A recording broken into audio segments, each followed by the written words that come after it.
আসসালামু আলাইকুম ভিউয়ার্স, আবারও একটি গুরুত্বপূর্ণ ভিডিও নিয়ে আপনাদের সামনে হাজির হয়ে গেলাম। আশা করি সকলে অনেক ভালো আছেন, সুস্থ আছেন। তো আমি এর আগে বেশ কিছু ভিডিও আপলোড করেছিলাম ইউটিউবে, যে হাঁস পালন লাভজনক না, এটা লসের একটা ব্যবসা। কিন্তু আমি বলেছিলাম যদি আপনাদের বাড়ি যদি হাওরের পাশে থাকে, বিলের পাশে থাকে, তাহলে হাঁস পালন করে আপনারা লাভবান হতে পারেন। তো এছাড়া আপনার বাড়ি যদি হাওর বাওয়ারের পাশে যদি না থাকে, বিলের পাশে না থাকে, তাহলে কিন্তু হাঁস পালন করে লসের সম্মুখীন হবেন। তো অনেকেই আমার এই কথাটার ভুল ধরেছেন, যে আমার এখানে কমেন্ট করেন যে আসলে হাঁস পালন লাভজনক ব্যবসা। তো আজকে আমরা একজন অভিজ্ঞ খামারির কাছ থেকে আমরা জানবো।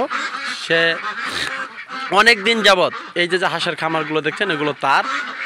তো এই যে দেখতে পাচ্ছেন কতগুলো হাঁস, আপনাদেরকে তো এর আগেও আমি এই খামারটা দেখিয়েছিলাম। তো এই খামারটা মূলত তার তত্ত্বাবধানে চলছে। তো এখন আমরা তার কাছ থেকে জানবো যে আসলে হাঁস পালনটা লাভজনক কিনা। তবে আমি তার মুখ দেখাতে পারছি না, কারণ সে এখনও ছাত্র আর লজ্জাশীল। তো তার মুখটা আমি দেখাতে পারছি না, সেজন্য আমি দুঃখিত। আচ্ছা, তাহলে তুমি বলো। আসলে হাঁস পালা আমাদের সাধারণত বিল বা হাওর সাইড ছাড়া লাভ না। কারণ একটা হাঁস পাললে অনেক খাবার খায়, তার সাথে হাঁস মুরগি মনে করেন যে এই আবহাওয়ার সাথে ম্যাচ খায় না।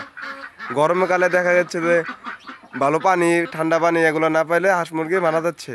তার সাথে খাবার খাওয়ার কারণে আমরা অনেক লসের সম্মুখীন হয়ে যাই। আর হাঁসের যে বাজারটা আসলে সেই বাজার মতো আমরা পাই না। আর হাওয়ার সাইডে পারলে দেখা যাচ্ছে যে খাবার কম খাবে, হাওরের শামুক খাবে, অনেক কিছু খাবে।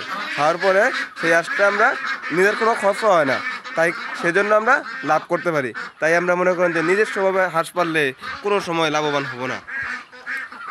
তো আপনারা বুঝতেই পারলেন যে আসলে গুরুত্বপূর্ণ কথা আমরা তার মুখ থেকে শুনলাম, যে হাঁস পালন করে যদি লাভবান হতে চান, তাহলে আপনাকে হাওর বিলের পাশে বা ঘর তুলতে হবে, সেখানে হাঁস নিয়ে থাকতে হবে।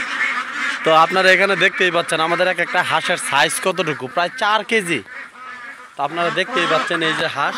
তো আপনাদেরকে দেখিয়েছিলাম এর আগে কোরিয়া থেকে আনা হয়েছিল হাঁস। তো সেই হাঁসও কিন্তু এখানে আছে। তো দেখেন, তো এই হাঁসের দাম যখন আমরা সাধারণত বাজারে নিয়ে বিক্রি করি, তখন এই হাঁসগুলোর দাম হয় 500 থেকে 600 টাকা। এর উপরে দাম করতেই চায় না, সর্বোচ্চ দাম উঠলো 700-800 টাকা। তো আপনি বলেন, এতটুকু বড় হাঁস এত খাবার খাইয়ে এই 500-600 টাকা বিক্রি করলে কি আপনার পোষাবে? তো এখানে দেখেন আমাদের হাঁস আছে কয়টা, 1টা 2টা 3টা 4টা 5টা 6টা হাঁস। ডিম পারছে কয়টা? 3টা।